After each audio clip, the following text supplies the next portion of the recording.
Hello and welcome. This is another video where I'm translating the video that I had already recorded in my native, in case it helps anyone out. This is the first video in the series chronologically of restoring a vintage bicycle frame to make it rideable and easily serviceable with parts that are today available. So it's not a restoration to bring it back to its original state, all shiny and like new, but the basic idea is to make it be rideable. And here I'm introducing my friend Milos, who's a great bicycle mechanic and who will be doing all the work while I'm recording.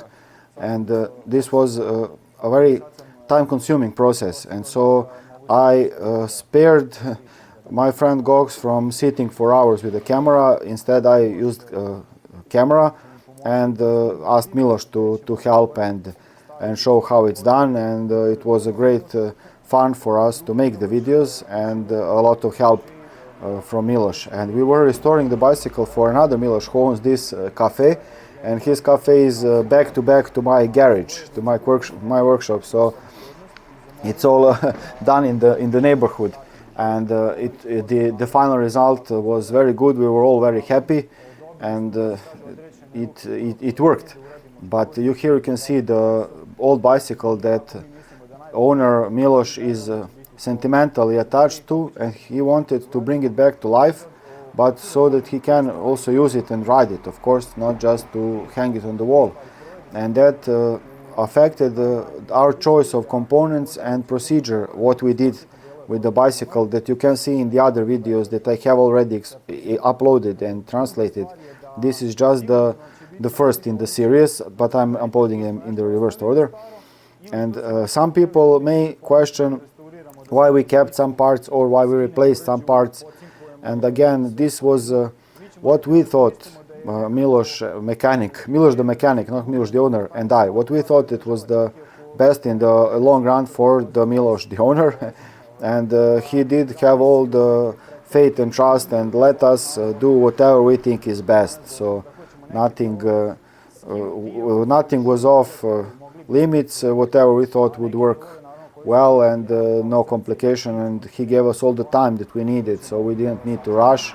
We had enough time to source all the parts, order if we needed to both used and some new and things like that, so we could finish the project in a good way. And here I'm just recording the procedure of removing all the parts in the series, and I will be fast forwarding the video because we did a lot of talking, discussing in our native, and many dead jokes. So those will be difficult, if not impossible, to translate. And here we are removing the chain. The chain is old and won't be put back. We also installed new wheels. We didn't restore the old ones because of the width, the standard that is old. We needed to spread those dropouts to the modern 130 2.5 millimeter width standard and align them so that normal readily available wheels and hubs can be used in case of any problems down the road.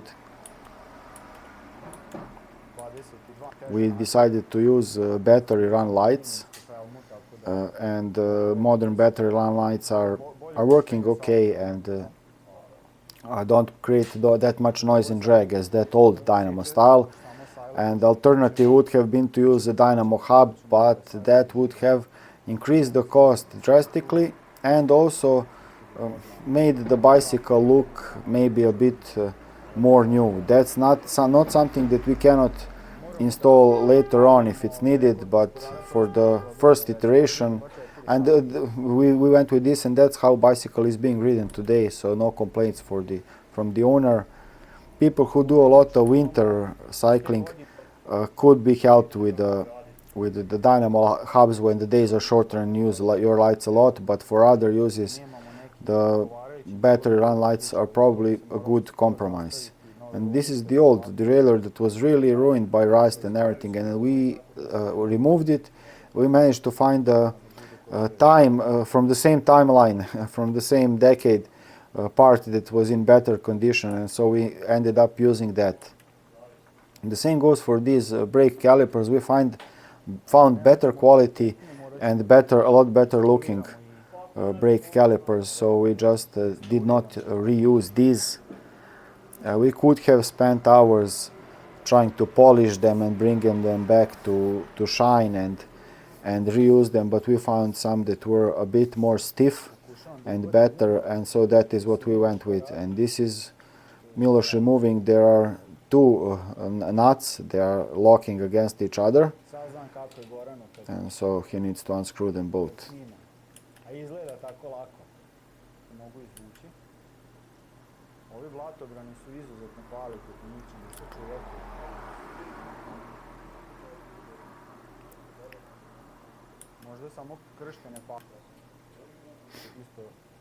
Here we're removing the rack and the mudguards. The mudguards are of good quality, they're made of aluminium, but we found some black, good quality, with aluminium pressed inside plastic cover, and those should be durable, and they fitted nicely with the paint job and the other parts that we could source that were all black, both the handlebars and the seat posts. So we went with black mudguards and did not end up using these. Now Milos is removing the mudguard, and I'm doing less than ideal camera work. This is for the flathead screwdriver, but holding it with those, how do I say, pliers, they did the job.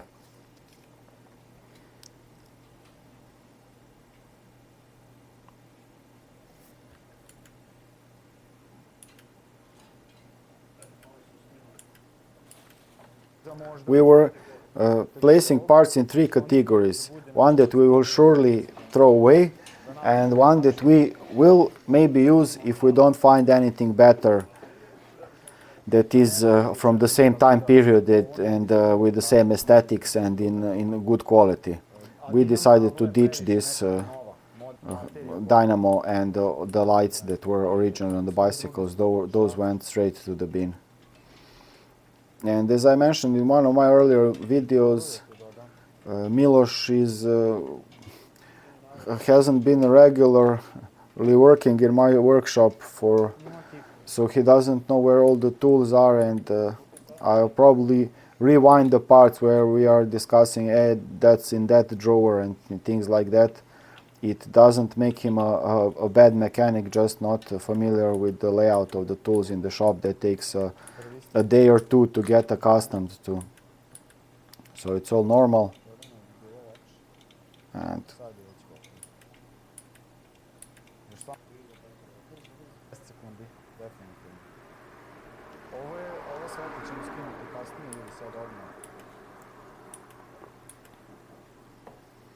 here we were not sure if we would be using those mudguards, and we wanted to remove everything from them so that I could polish them while we are sourcing other parts and waiting for them to come, and so if we end up using them, they'll be ready, we won't be wasting time.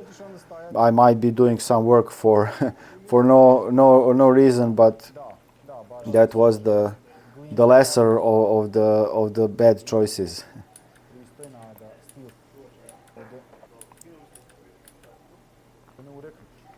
Okay, removing the seat post.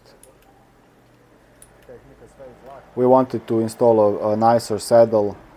This one was too sporty for the owner, and that one was going, and the same goes for the seat post. We thought we would just maybe use it, but we managed to find the same diameter seat post in a nicer design that aligned with the aesthetics that we went for eventually. This is 1 inch 25.4 millimeters nominally, or something like that. It's not symmetrical, it's a bit deformed, and so we did several measurements, but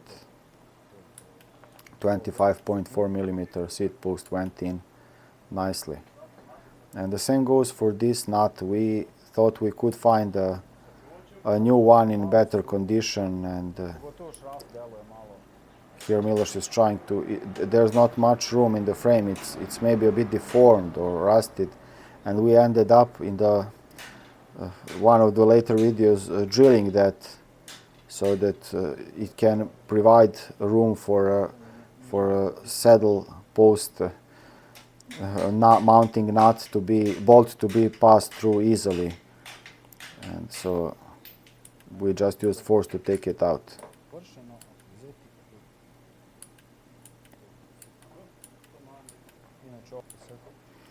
This is a cheap part of an old pedal that's hardened steel, and so I use it sometimes as a punch for the quick and dirty jobs where I don't want to risk needlessly bending or damaging my punches. So it's a bit of a hack.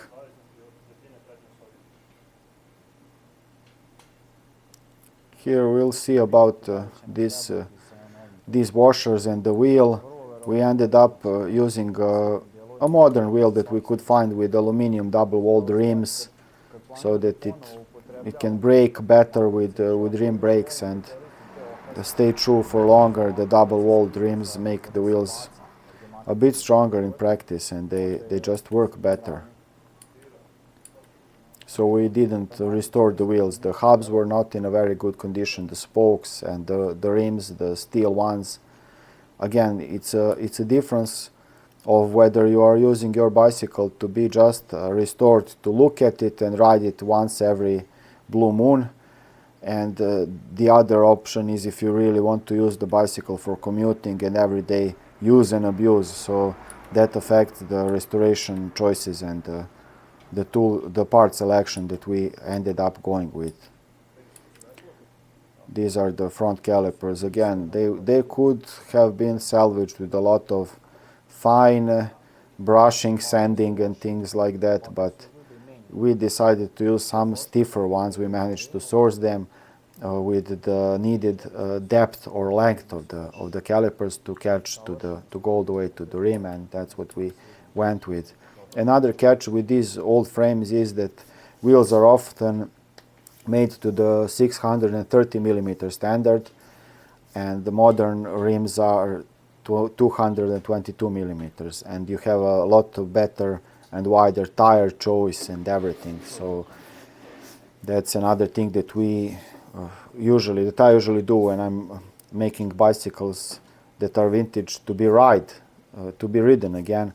I try to mount those modern standard wheels that are also referred to as 28-inch or 29ers if you put the same rim diameter on a mountain bike marketing.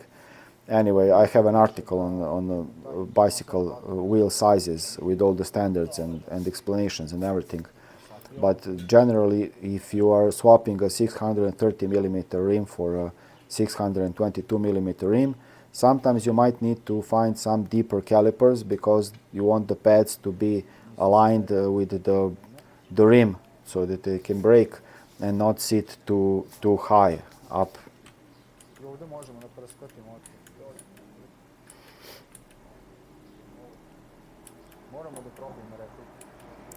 I was here joking about this is old, made in former Yugoslavia, a good manufacturer of electronics. I don't know if they still make the same quality or if the factory still exists, but our country used to be quite avant-garde in its own time in the past decades before everything went to hell in the 90s.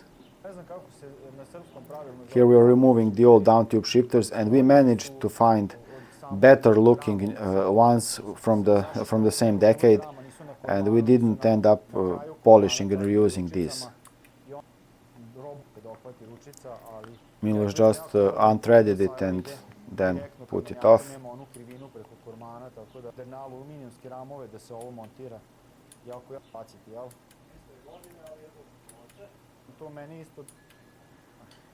Here we're removing the bell, and we also managed to find a nice looking bell that's the same metal one, but in a better condition without so much rust. And for us that was a lot simpler than trying to restore that one. It was completely rusted, everything inside of the bell and the outsides. It looked very ugly. Here we want to remove this is someone who's very creative with the brakes. Milos needs to remove cut off the end and needed to remove These are the guides for the or the stoppers for the housing, and I sourced some newer ones that look nice, so we did not end up using these, but we put them in a case just in case that we don't find nice ones. Here we're trying to zoom this work of art. Many bicycles, when you work with old bicycles, you see a lot of creative designs and the hacks, and sometimes you don't even realize it right away what's wrong until you see the culprits and the catches. So saving these parts,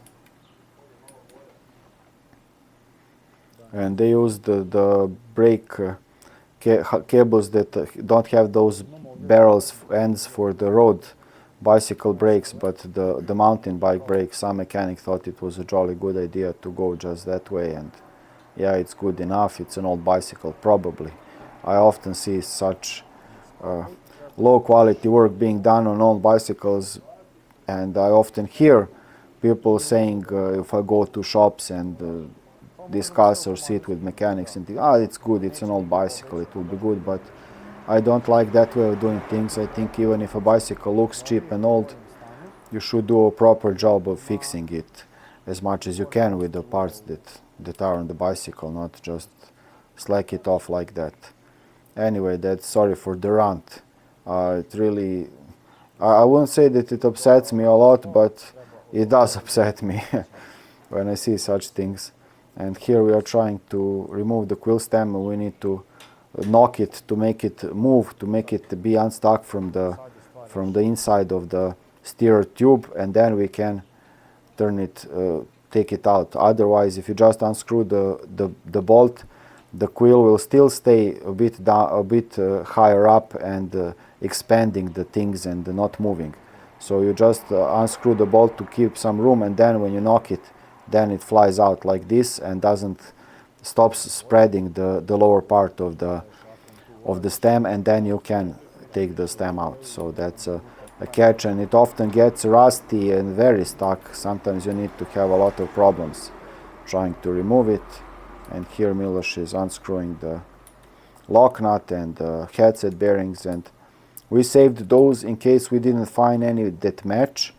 But finally, as you can see in the following videos of the series, we did manage to install a new set of headset bearings with a little hack, but I wanted to install something that is more or less standard, or not more or less, that is standard, that is available, so that if down the road it needs replacing, that we can use it. And here Milos explains that these bearings are not what you generally see today. The way it's mounted, it's a bit of an upside down situation for the headset bearing and how the bolts are put.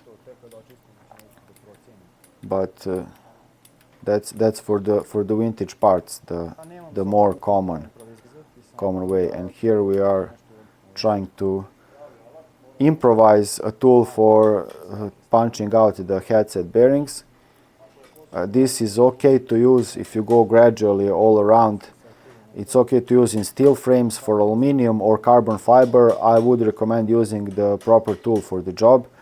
I do have that for wider diameter headset, but for these old for these narrower diameters, it's always steel frames. I haven't seen a aluminum frame with that old style diameter or carbon fiber one, so I never got the tool. I always use that hack, and I haven't had any problems over the past decades from doing it like that. Just a little bit of caution and common sense. And here we're trying to figure out if it's what it looks like, and it looks very rusty and bad, but after sanding it down, we got to the, how do I say, healthy material. The rust wasn't deep. I could say that we restored it and protected it with paint in the very last second or month or year.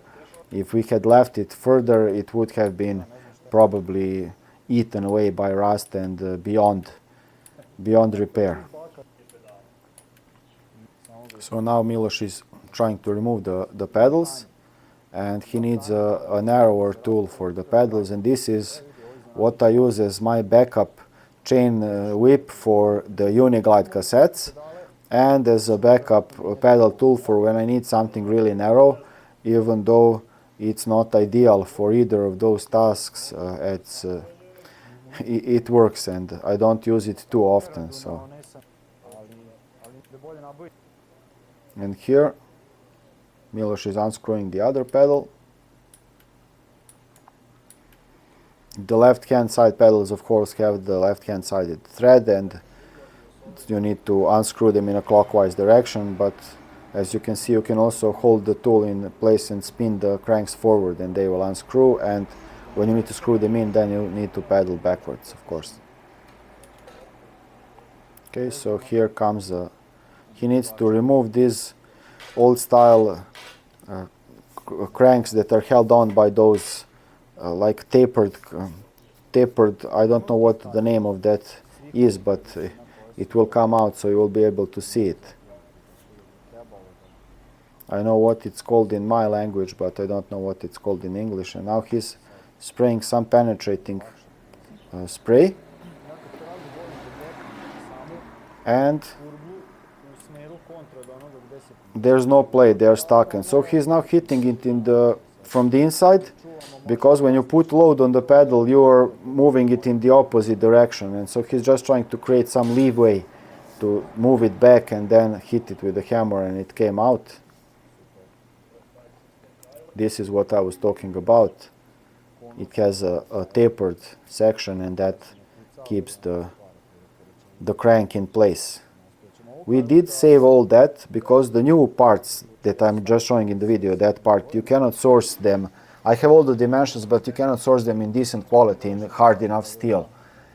And so it's better to reuse them if you can remove them without damage, which we did manage here. But we could, as you can see in the later videos, we could install an adapter for the threaded British standard bottom bracket, and that's a lot better. So that's what we went with eventually. And here Miloš needed to use a punch and a hammer to remove this crank. It was pretty badly stuck.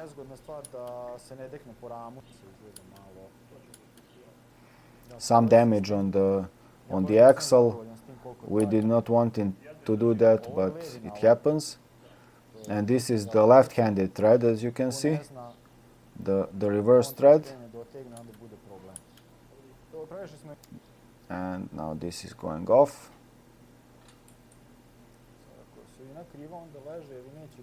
Now he needs to hold it in place again to unscrew it. This other part, the cup.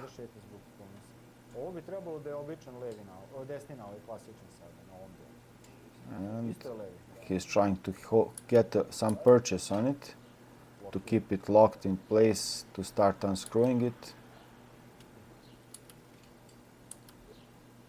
He took smaller these pliers, and managed to hold it. This is also the reverse thread on this cone. Here it is. It looks worn, it looks damaged.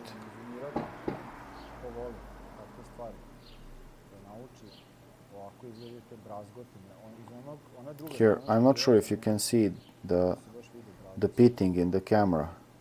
I was trying to catch it. There's a lot of dirt, but there's also some pitting. I have an article explaining cup and cone bearing service for hubs, but the principle is the same, and there I have some close-up photos of damaged pitted cones and cups, so you can see there. And here are the cups that are pressed in.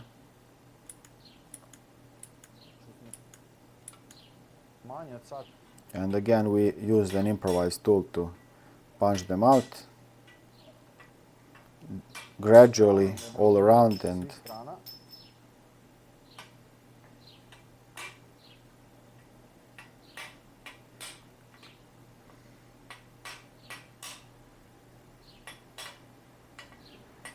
there it is. Here we're checking out how much room there is and whether we would be able to insert with a little bit of filing and sanding, whether we'll be able to insert an adapter, and we did manage to do that. I didn't catch that part on camera, but that was basically it, and everything is removed from the frame and it's ready for sanding and painting. And we did find a new this sticker for the bicycle brand. So,